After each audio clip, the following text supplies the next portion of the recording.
Claire, what are you doing here? Is that boy my child? Leave me alone. The jeweler's bell chimed softly when Ethan Cole pushed the glass door open. The sound felt too gentle for the reason he was there. Inside, the store glowed with warm light and quiet luxury. Polished wood floors, velvet-lined cases, diamonds arranged like they were waiting to be chosen by men who had already made up their minds. Ethan stepped in, the weight of his tailored coat settling around his shoulders, his reflection catching briefly in the glass. Calm, controlled, unreadable. That was the version of himself the world knew. The CEO of one of America's fastest-growing investment firms. A man who closed billion-dollar deals before lunch. A man whose engagement announcement had made business headlines 3 weeks earlier. He had not planned to come in person. Rings were usually handled by assistants. Photos sent to his phone. Approvals given between meetings. But that morning, something had pulled him out of his office and into this quiet stretch of downtown. A restlessness he couldn't explain, a sense that delegating this one decision felt wrong. He took 2 steps toward the nearest display case. Then he stopped. At the far end of the store, near the engagement rings, stood a woman with her back to him. She was holding a little boy's hand. Ethan's first thought was irrational and immediate. No. His chest tightened before his mind could catch up. The woman leaned slightly toward the glass, pointing out something inside the case. Her hair was shoulder-length now, darker than he remembered, tucked behind one ear. She wore jeans, a soft sweater, sneakers, nothing like the woman who used to attend black-tie galas at his side. But Ethan would have recognized her anywhere. Claire, his ex-wife. The woman who had walked out of his life 6 years ago with nothing but signed papers and silence. The little boy tugged gently at her hand, impatient. "Mom," he said, his voice small but clear. "You said we were just looking." "Mom." The word hit Ethan like a blow to the chest. Claire laughed softly and bent down, brushing hair off the boy's forehead. "We are just looking. I promise." Ethan couldn't breathe. The boy shifted his weight, turning slightly, and that's when Ethan saw his face clearly for the first time. Dark eyes, sharp and observant. The same deep-set shape Ethan saw every morning in the mirror. His knees weakened. The jeweler glanced up from behind the counter. "Sir," she said politely, "can I help you with anything?" Ethan didn't answer. He was staring at the child, counting years without meaning to. The boy couldn't be more than 5, maybe 6, which meant. Claire straightened. She turned. Their eyes met across the store. For a fraction of a second, her expression was empty. Then recognition crashed in, and all the color drained from her face. Her fingers tightened around the boy's hand so suddenly he looked up at her, confused. Ethan watched her swallow, watched her shoulders stiffen. "Claire," he said, the name coming out rough, unfamiliar in his mouth after all these years. The boy looked between them, sensing the shift in the air. He pressed closer to Claire's leg, peeking around her sweater with open curiosity. "Mom," he whispered, not quietly enough. "Who's that man?" The question echoed in the quiet store. Claire inhaled slowly. "No one you need to worry about," she said, forcing calm into her voice. "Why don't you go look at the blue stones again, okay?" The boy hesitated. "But you said blue ones are for when you're brave." Her lips twitched despite herself. "And you're very brave." He nodded solemnly and let go of her hand, wandering back toward the display case, his sneakers squeaking softly against the floor. Claire turned back to Ethan. "You shouldn't be here," she said under her breath. "I'm buying a ring," Ethan replied automatically. Her gaze flicked to his left hand. "Bear." "For her," Claire said. "Yes." Silence stretched between them, thick and suffocating. "And the child?" Ethan asked quietly. Her jaw tightened. "You don't get to ask about him." "I think I do." "No," she said sharply. "You don't." The boy glanced over again, watching them now. Claire noticed immediately. "Not here," she said, lowering her voice. "Not in front of him." "When then?" Ethan asked. "Another 6 years?" Her nostrils flared. For a moment, Ethan thought she might tell him to leave. Instead, she exhaled slowly, like someone making a decision they had been avoiding for a long time. "I leave at 5, she said. "There's a cafe across the street. Come alone." "And him?" "He won't be there." The boy returned, tugging at her sleeve. "Mom, are we still getting ice cream?" Claire's expression softened instantly. "Yes, sweetheart. Just a few more minutes." The boy smiled and nodded. utterly unaware that his existence had just detonated a carefully constructed life. Ethan stepped back. The ring no longer mattered. Nothing did. He turned and walked out of the boutique, the bell chiming cheerfully behind him. Outside, his driver straightened, opening the car door. "Sir, did you choose?" "Drive," Ethan said. "Now." The car pulled away from the curb.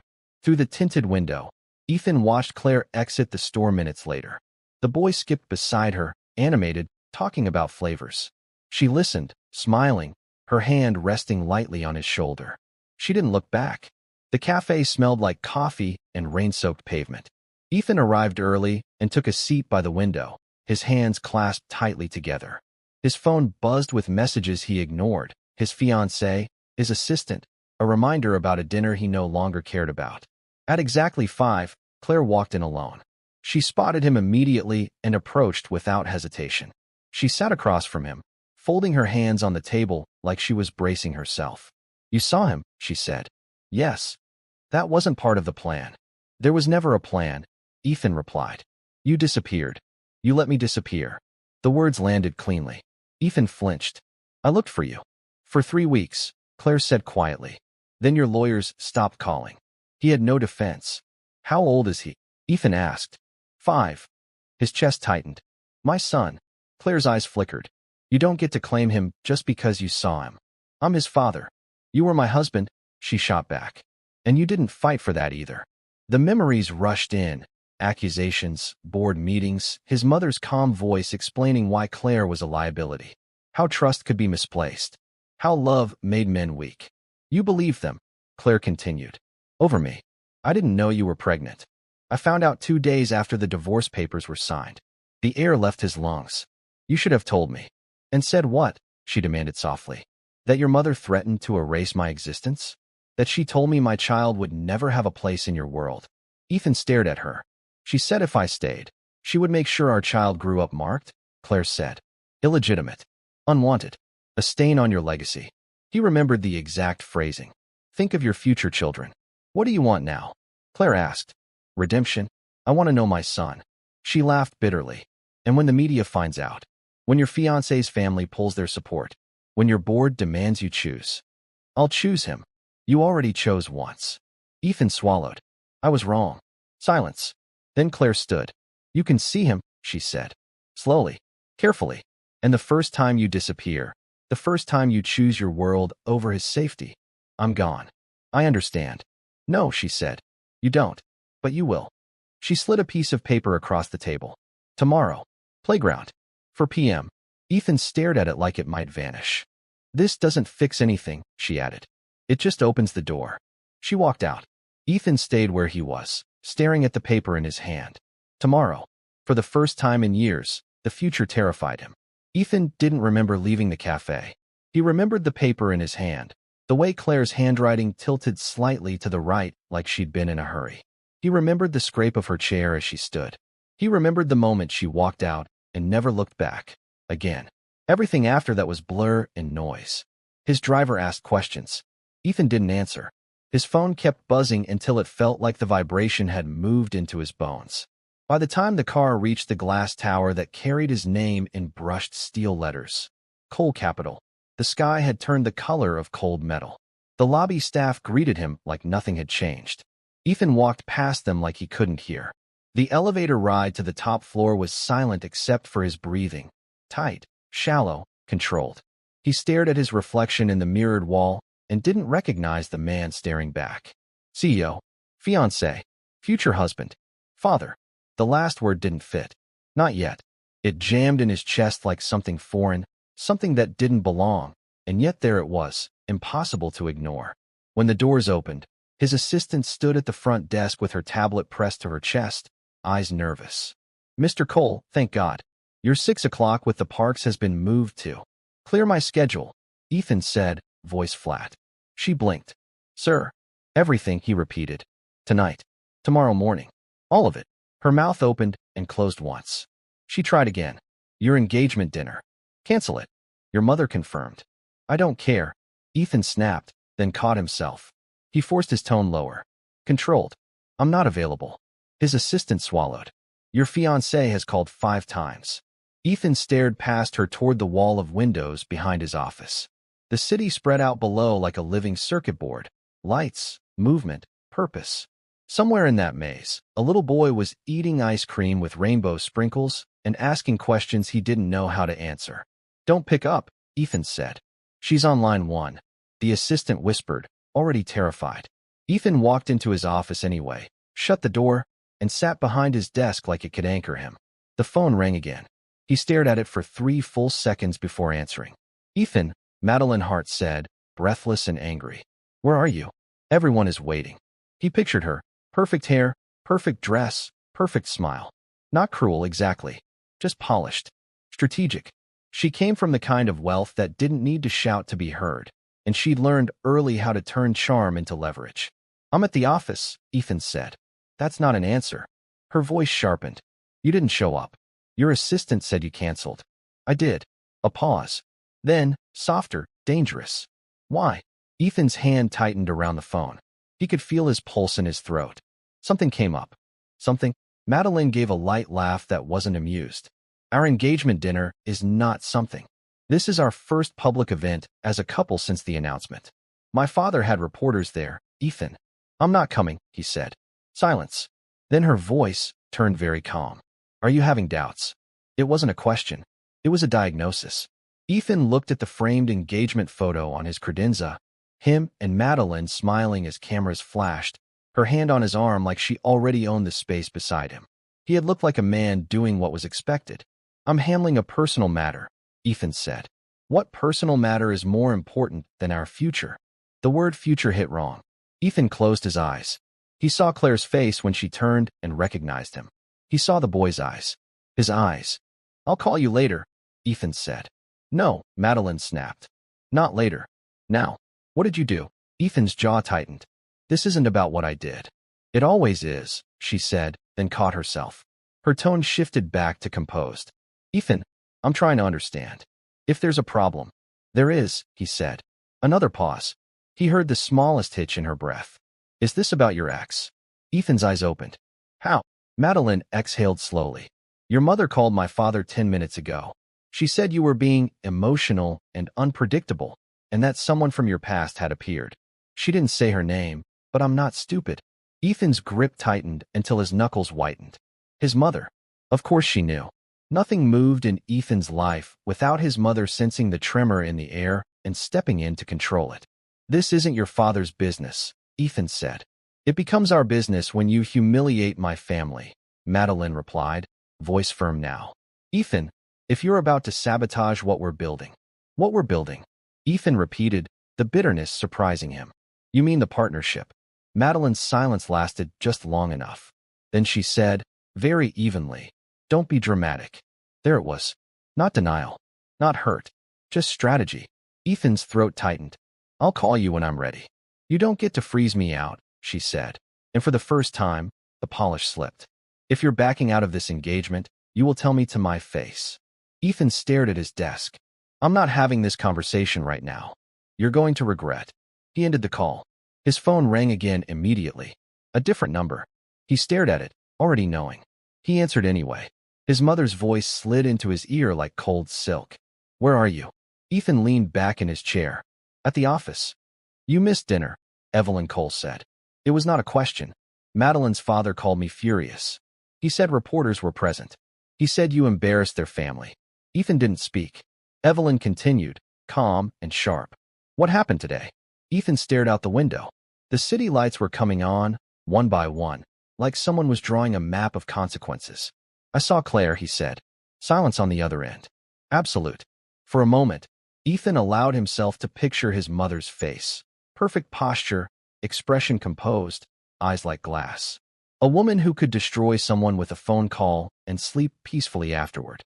When she finally spoke, her voice was dangerously quiet. "Where?" "A jewelry store." Another pause. Then, with chilling precision, "Why were you there?" "I was buying an engagement ring," Ethan said. A faint exhale, almost satisfied. "Good. Then you turned around and left, I assume." Ethan's mouth went dry. "No." Evelyn's voice sharpened. "Ethan." "She had a child," Ethan said. The silence that followed was not surprise. It was calculation. Ethan felt something hot move through him. Anger, maybe, or nausea. He was with her, Ethan continued. A little boy, 5 years old. Evelyn's voice remained calm. You don't know that child is yours. Ethan's hand clenched around the phone. He has my eyes. That means nothing, she said smoothly. Genetics are not a guarantee. Claire is opportunistic. She always was. The words made Ethan's stomach twist. You're lying, Ethan said, voice low. Evelyn didn't react. Excuse me. You knew, Ethan said. The truth arrived fully formed, sharp and unbearable. You knew she was pregnant. Evelyn's pause was too long. Too careful. Ethan's chest tightened. Didn't you? His mother's voice softened, the way it did when she wanted to sound reasonable. Ethan, don't spiral. Claire left. She chose to leave. You were devastated. I held your life together when you couldn't function. I protected the firm. I protected you. You protected yourself, Ethan said, the words tasting like blood. Watch your tone, Evelyn warned, calm as ever. Ethan stood abruptly, pacing to the window. Below him, traffic crawled like veins of light. He felt trapped inside his own life. I'm meeting her tomorrow, Ethan said. You will not, Evelyn replied. Ethan laughed once, harsh. You don't get to decide that. I absolutely do, she said, voice ice cold now. Do you understand what this would do? The press will devour you. Investors will question your judgment. Madeline's family will pull out of the partnership. The board will panic. I don't care. Evelyn's silence returned, tight and controlled. You're emotional. I'm a father, Ethan said, and even saying it out loud made his throat burn. You're not anything until you have proof, Evelyn snapped. And even if that child is biologically yours, he changes nothing. Your responsibilities come first. Ethan's reflection stared back at him in the window, eyes tired, jaw clenched, shoulders tense. He looked like a man holding himself together with sheer will. My responsibilities, Ethan repeated slowly, are exactly why I'm going. Evelyn's voice dropped to a whisper, lethal. If you do this, you will lose everything I built for you. Ethan turned, anger rising. You didn't build my life. I built the version of you that survived, she said, and her composure finally cracked with something like contempt. Claire was a distraction, a risk, a woman with no pedigree who thought love gave her permission to step into our world. Ethan's breathing turned shallow. Stop. Evelyn kept going. If she's back, she wants something. Money, leverage, security. She knows you're engaged. She's staging a scene so you panic and... Stop. Ethan repeated louder. Evelyn's tone hardened. You will not meet her tomorrow. Ethan's voice dropped, steady and terrifying. I'm not asking you. A pause. When Evelyn spoke again, it was with cold certainty. If you insist on pursuing this, I will call the board tonight. Then call them. You think you can win this? She asked, almost amused. Ethan, the firm's stability depends on your image. Your engagement is part of that. Your future is part of that. My son is part of that, Ethan said, and his voice shook despite his effort. Evelyn exhaled sharply. That child, if he exists, will not be used to destroy everything you've worked for. Ethan's mouth went dry. The phrase if he exists landed wrong. Not skeptical. Dismissive. Like she didn't want the child to be real. Like she needed him to be unreal. Ethan's pulse hammered. What did you do? He whispered. Evelyn didn't answer. The silence was answer enough. Ethan's throat tightened. What did you do to her? Ethan, Evelyn said, suddenly soothing. You're imagining threats that aren't there. You're tired. You're stressed. I'll come to your office in the morning, and we'll talk like adults. No, Ethan said, voice low. Not like this. Not after what I saw today. Ethan. He ended the call. His hands were shaking. Not from fear. From the sick realization that 6 years ago, when Claire disappeared, he had told himself it was her choice, her betrayal, her selfishness. But now, with his mother's voice still echoing in his ear, Ethan couldn't stop seeing the pattern. The way Claire had gone quiet before she left. The way she had signed papers without fighting. The way she had vanished like someone running from a fire. His phone buzzed again. A text from Madeline. We need to talk tonight. My father wants answers. Another buzz. An email flagged urgent from the board secretary. Emergency call requested at 8:30 p.m. Attendance mandatory. Ethan stared at the screen. The consequences had arrived faster than he expected. He looked at the paper Claire had given him. Tomorrow. For PM Playground. He imagined showing up and finding nothing. No Claire. No boy. No answers. Just empty swings and silence. Ethan's jaw clenched. He grabbed his jacket, moving for the door. His assistant appeared instantly, pale. "Sir, where are you going?" "The board call is." "I'm stepping out," Ethan said. "You can't. Your mother already." Ethan stopped, turned, and looked at her. His voice was calm, but something in it made her freeze. "Clear my schedule," he said again, "and get me Landon Price." His assistant blinked. "Your attorney?" "Yes."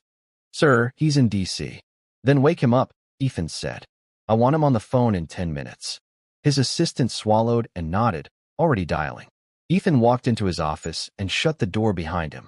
He stared at the skyline again, the city bright and indifferent. A soft knock came. "Sir," his assistant said from outside, voice tight. "Mr. Price is on line 2. Ethan picked up. Landon's voice was groggy but alert. "Ethan, what's going on?" Ethan's mouth felt dry. He didn't want to say the next part out loud, because saying it made it real. "I saw Claire today," Ethan said. "She has a son." Landon's pause was immediate. "Okay. I need you to investigate everything from 6 years ago," Ethan continued. "The divorce, the non-disclosure, the internal allegations. All of it. I want to know who pushed her out, who pressured her, who threatened her." Landon went quiet for a beat. "Ethan, those files were sealed."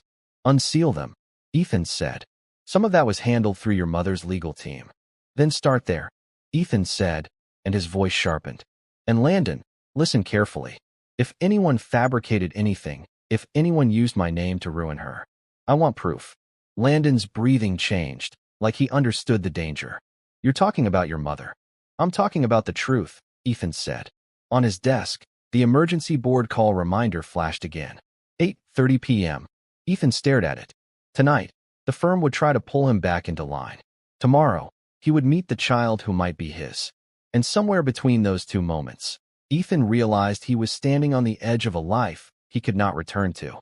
Landon's voice came through, quieter now. "What do you need from me right now?"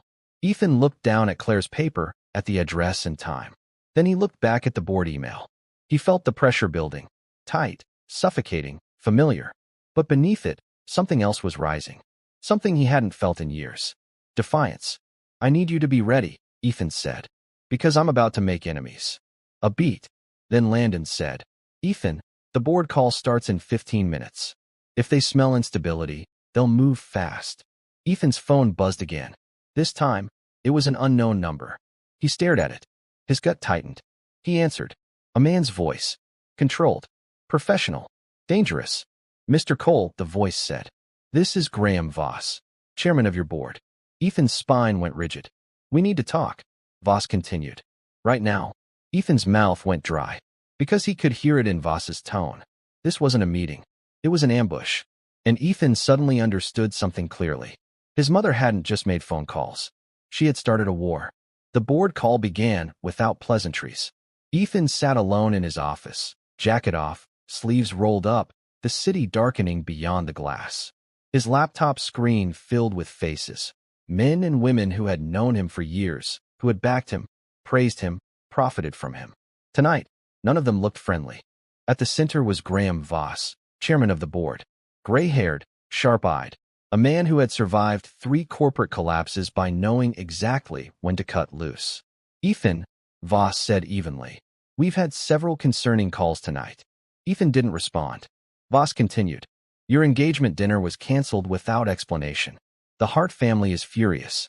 Your mother contacted us directly. That landed exactly where it was meant to. And now," Voss added, "we're hearing rumors. Unverified, but troubling."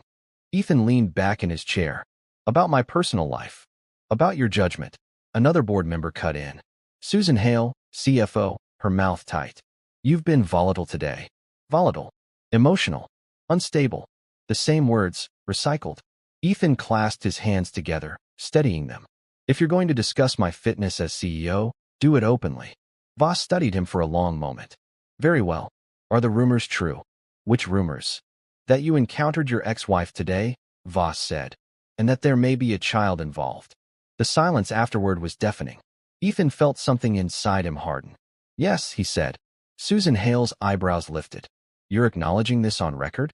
"I'm stating a fact," Ethan replied. I saw Claire today. She has a child. Voss folded his hands. And you believe this child is yours? I believe he might be, Ethan said carefully. And I'm investigating. A murmur rippled through the call. This is extremely serious, another board member said. If this becomes public, it will. Ethan interrupted. That shut them up. Voss's gaze sharpened. You're planning to go public. I'm planning to tell the truth. Voss leaned forward slightly. Ethan, the truth is rarely as simple as you think. The heart partnership is built on stability, perception, control. A surprise child from a dissolved marriage, especially one involving unresolved allegations, will be weaponized. Ethan's jaw tightened. By who? By everyone, Susan Hale snapped. The media, investors, regulators, your competitors, and my mother, Ethan added quietly. No one contradicted him. Voss sighed. Your mother believes you're acting impulsively. She would, Ethan said. Voss's voice hardened. She also reminded us that your position as CEO is not guaranteed. There it was. The threat, finally stated. If you destabilize the firm, Voss continued, the board has a duty to act. Ethan met his gaze through the screen. And I have a duty to my family. Susan Hale scoffed. Family didn't build this firm. No, Ethan said calmly. But family is the reason it exists. The call went quiet again. Voss exhaled slowly. We're scheduling an in-person emergency meeting tomorrow morning. Attendance is mandatory. What time? 9 a.m. Ethan nodded. I'll be there. And Ethan, Voss added, his tone shifting slightly, I'd advise you to resolve this situation quietly. Ethan's eyes didn't waver. I'm done being quiet. The call ended. The screen went black. Ethan sat still for several seconds, his pulse thudding in his ears. Then his phone rang again. Madeline. He stared at her name. Answered. This is getting out of control, she said immediately, anger barely contained. My father just got off the phone with your chairman. Do you understand how bad this looks? Ethan closed his eyes. Madeline. No, she snapped. You don't get to soften this. You humiliated us. You embarrassed me. I didn't mean to. That's the problem, she cut in. You didn't mean anything. You just acted. Her voice shook now, frustration bleeding through. Is it true? Yes. A pause. A child, she said quietly. Yes. Another pause. Longer this time. Is it yours? I don't know yet, Ethan said honestly. But it could be. Madeline exhaled sharply. And you didn't think to tell me before the board? I found out today. Her voice went flat. So what happens now? Ethan leaned back, staring at the ceiling. The words felt heavy, final, inevitable. I can't marry you. Silence. Then a short, disbelieving laugh. You're joking. I'm not. You're ending our engagement, she said slowly. Over a rumor. I'm ending it because it was never real, Ethan said. Not like this. Madeline's breath hitched. You're throwing away everything for a woman who left you and a child you're not even sure is yours. I'm choosing responsibility, Ethan replied. For once. Her composure cracked. You're choosing chaos. I'm choosing truth. You will regret this, Madeline said, and now her voice was ice. My family will not forget this. I don't expect them to. You'll lose the partnership. I know. You'll lose board support. I know. And your mother, Madeline added softly. You'll lose her too. Ethan didn't answer right away. Then he said, she already lost me. Madeline ended the call. Ethan dropped the phone onto the desk and stood, pacing. His office felt too small now, too tight. The walls that once felt like protection felt like a cage. A soft knock came at the door. His assistant stepped in, pale. Sir, your mother is downstairs. Ethan stopped. When did she arrive? 10 minutes ago. She said she wouldn't leave. Of course she wouldn't. Ethan's chest tightened. He knew this confrontation had been coming. He just hadn't expected it tonight. Send her up, he said.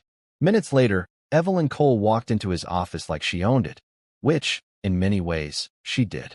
Perfect suit. Perfect posture. No sign of the storm she'd clearly unleashed. She closed the door behind her. You've made a mess, she said calmly. Ethan didn't sit. You started it. Evelyn smiled thinly. I contained it. You ripped it open. Did you know she was pregnant? Ethan demanded. Evelyn met his gaze without blinking. Yes. The admission hit harder than any denial. Ethan staggered back half a step. You knew. And you let me believe she abandoned me. She left, Evelyn said coolly. I encouraged it. You threatened her, Ethan said, voice breaking. You threatened my child.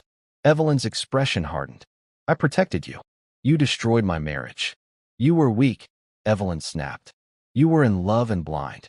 Claire was a liability, a woman with no understanding of the world you were stepping into. She was my wife. She was a risk.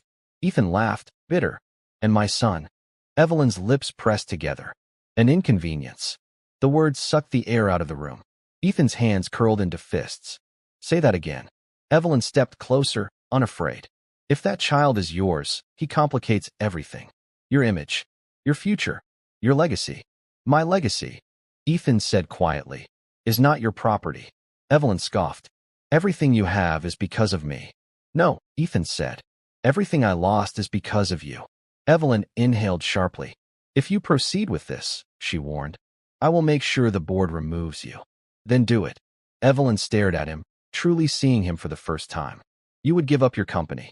For my son, Ethan said. You don't even know him. I will. And Claire. Evelyn's voice sharpened. Do you think she'll forgive you? That she'll take you back? That's not what this is about. Evelyn laughed softly. It always is. Ethan stepped closer, his voice low and steady. You manipulated evidence 6 years ago. You destroyed her reputation. And now you're done controlling my life. Evelyn's composure finally cracked. You ungrateful. Get out, Ethan said. Silence. Evelyn stared at him, stunned. I said get out, Ethan repeated. Before I expose everything. Evelyn's eyes narrowed. You wouldn't dare. I already called my lawyer, Ethan said. He's digging. If anything happens to Claire or her son, everything comes out. Evelyn's face went pale. For the first time, fear flickered. You'll regret this, she said. Maybe, Ethan replied. But not as much as I regret letting you ruin my family. Evelyn turned and walked out, heels clicking sharply against the floor. The door closed.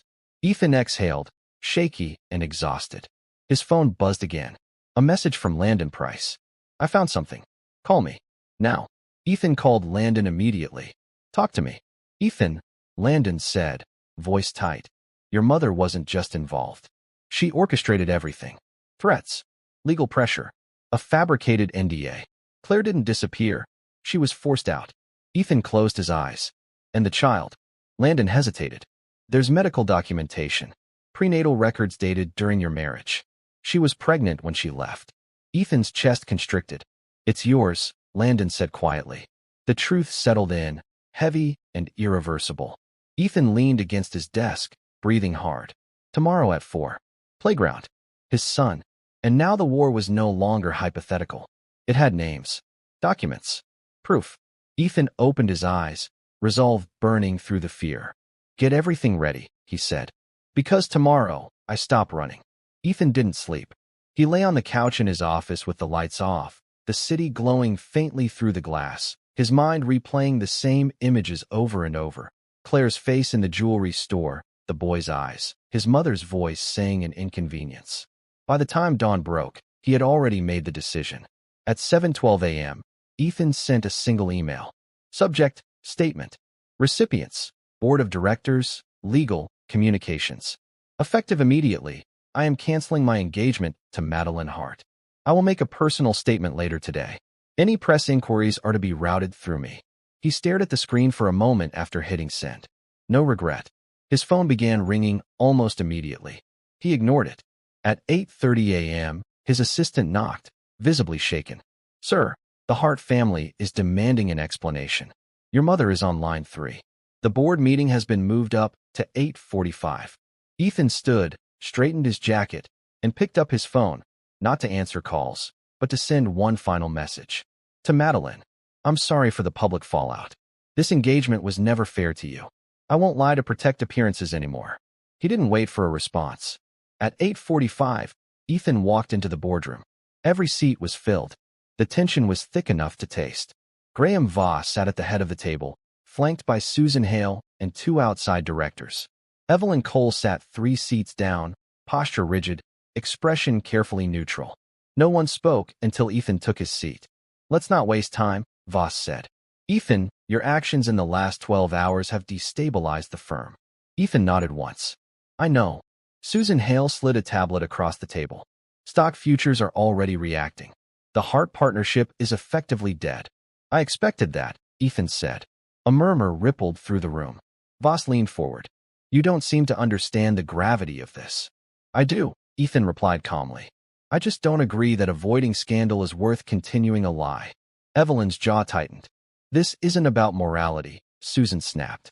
It's about fiduciary responsibility. Then let's talk about responsibility, Ethan said. He opened the folder Landon had delivered hours earlier and placed it on the table. Inside were copies, emails, legal memos, internal security reports, documents that should never have existed. 6 years ago, Ethan continued, my then-wife, Claire Monroe, was accused of misconduct that forced her out of this company and out of my life. Evelyn shifted. Ethan, let me finish, he said. The room went silent. The evidence used to justify her removal was fabricated, Ethan said. Ordered by my mother. Executed by internal security. Signed off by legal. Voss's face darkened. That's a serious allegation. Which is why, Ethan said, this folder has been copied and lodged with 3 independent law firms.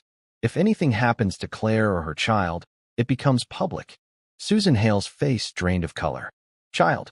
Ethan looked around the table. Claire was pregnant when she was forced out. She gave birth to my son. Silence crashed down hard. Voss rubbed his temple slowly. You're acknowledging this publicly. Yes. Evelyn stood abruptly. This is a betrayal of everything we built. Ethan met her gaze. You built a system that sacrificed real people for control. I won't do that anymore. If you proceed, Evelyn said coldly, you will be removed. Ethan nodded. Then remove me. The board stared at him. Voss exhaled slowly. Ethan stepped back. Take leave. Let us contain this. No, Ethan said. I'm acknowledging my son today. Susan Hale slammed her hand lightly on the table. You're choosing personal chaos over corporate survival. I'm choosing accountability, Ethan said. And if this firm can't survive the truth, then it deserves to fall. The room went very quiet.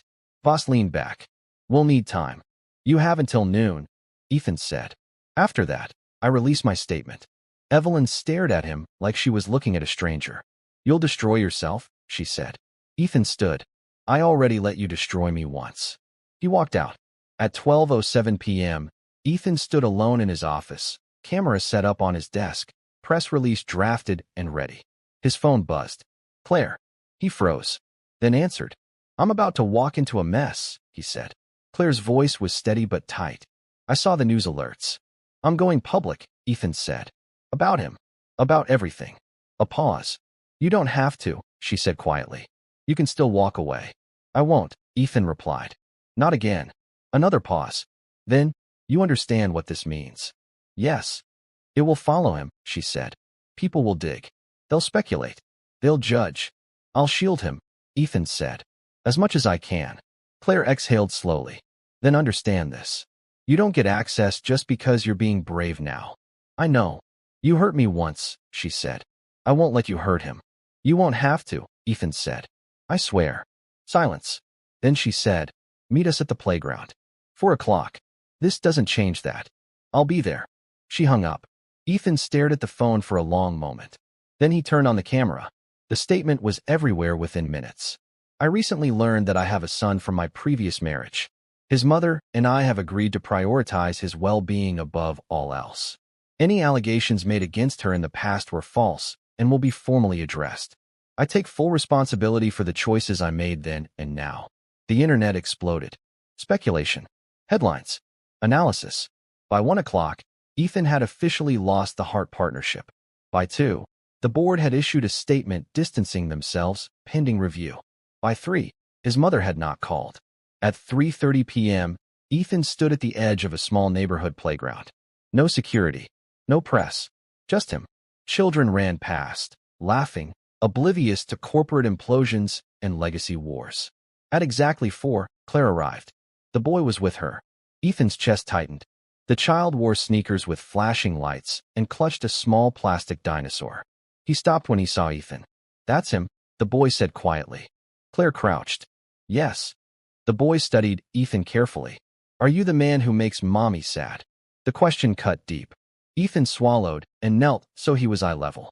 I made mistakes, he said honestly. Big ones. The boy frowned. Mom says you're trying now. I am, Ethan said. If you'll let me. The boy considered this, then nodded once. Okay, but don't lie. Ethan felt something break open in his chest. I won't, he said. Claire watched closely, arms crossed. Not angry, just protective. This doesn't mean forgiveness, she said softly. I know, Ethan replied. It means a beginning. Claire's gaze held his for a long moment. Then she said, one step at a time. The boy tugged Ethan's sleeve. Do you know dinosaurs? Ethan smiled faintly. I'm learning. The boy nodded seriously. Good. You have to learn fast. Ethan let out a breath that was half a laugh, half a prayer. Behind them, the city kept moving. The fallout had begun. But for the first time, Ethan wasn't running from it. Ethan sat on the cold metal bench at the edge of the playground and forced himself not to stare. The boy, Noah, had already decided Ethan was not to be watched directly.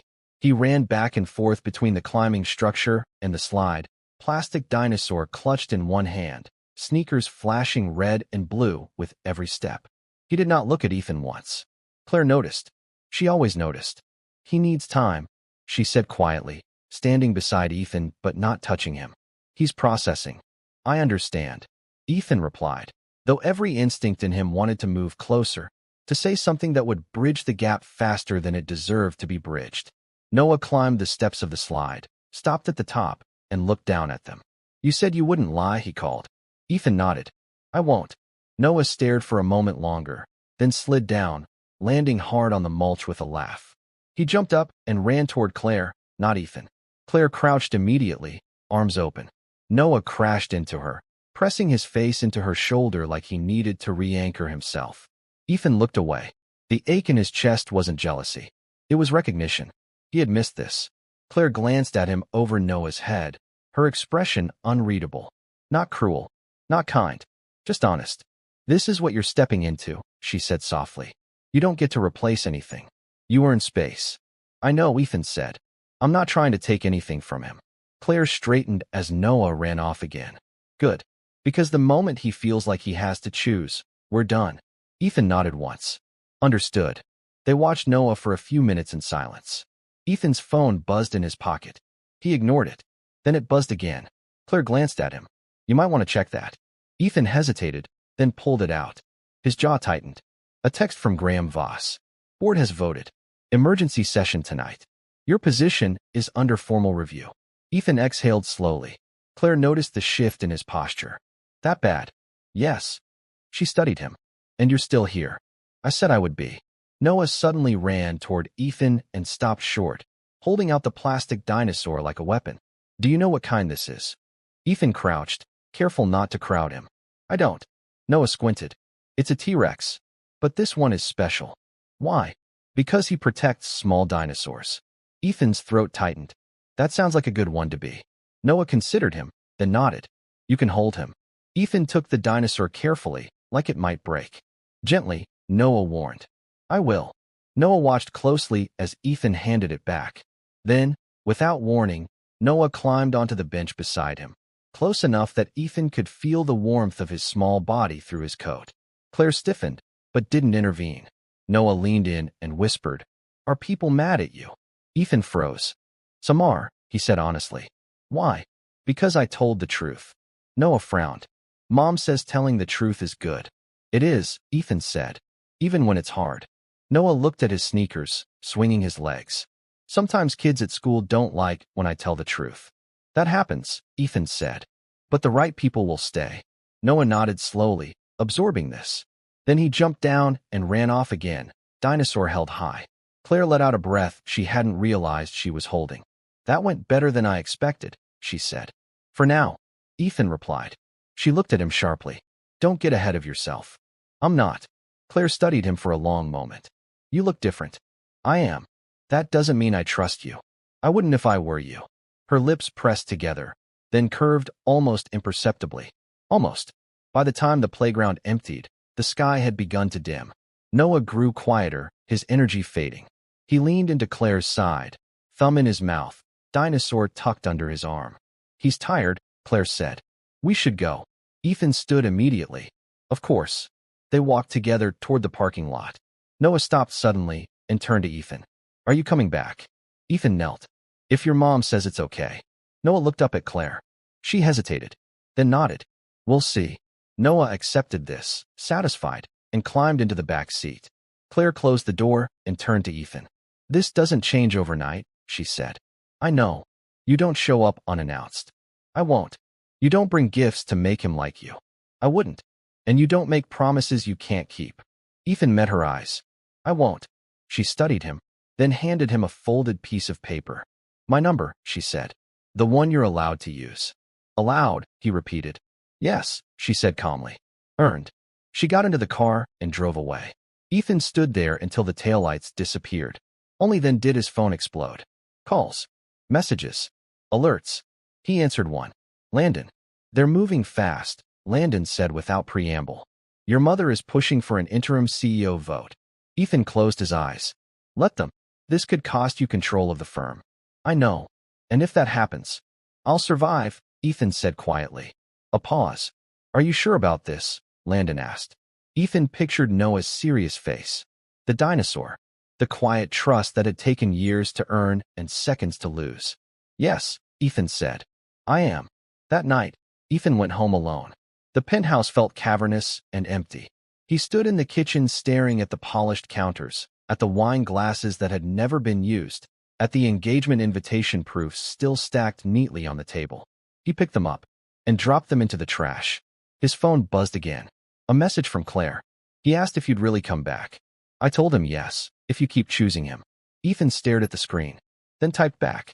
I will, even when it costs me. 3 dots appeared, then disappeared. Then her reply came. That's when it counts. Ethan set the phone down and sat on the edge of the couch, exhaustion finally catching up to him. Tomorrow, the board would decide his fate. Tomorrow, his mother would escalate. Tomorrow, the world would keep asking questions. But tonight, a little boy believed he might come back. And that was enough to keep him standing. The board meeting lasted 47 minutes.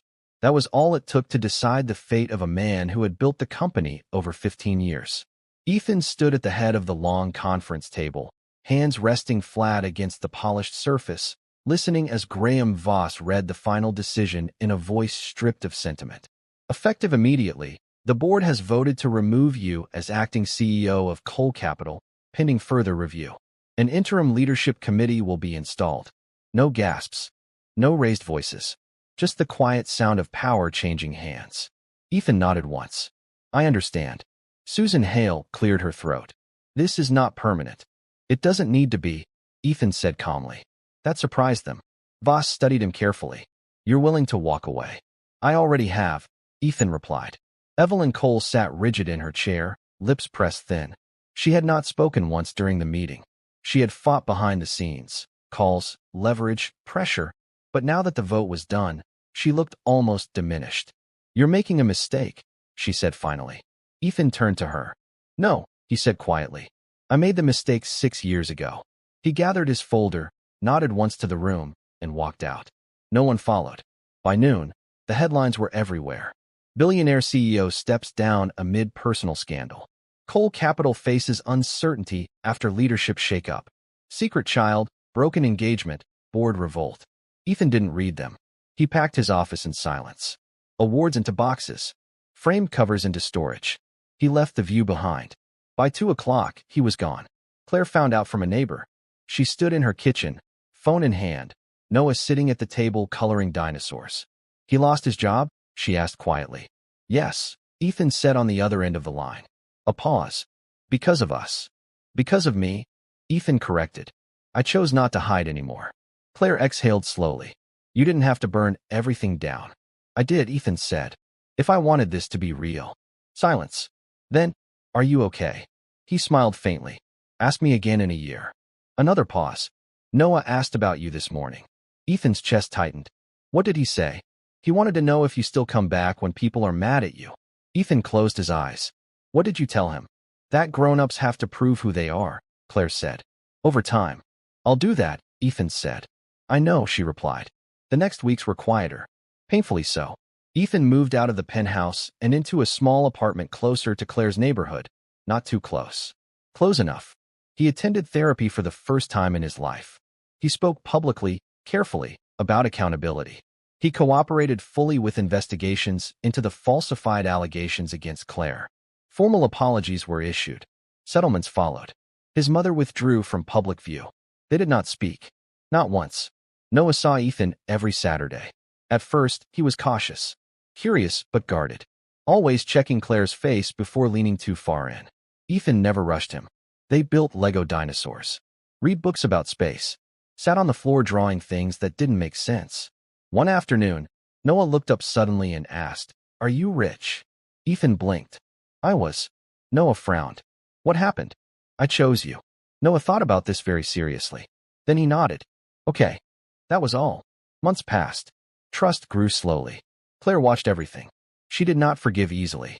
She did not forget. But she allowed space. And space, Ethan learned, was sacred.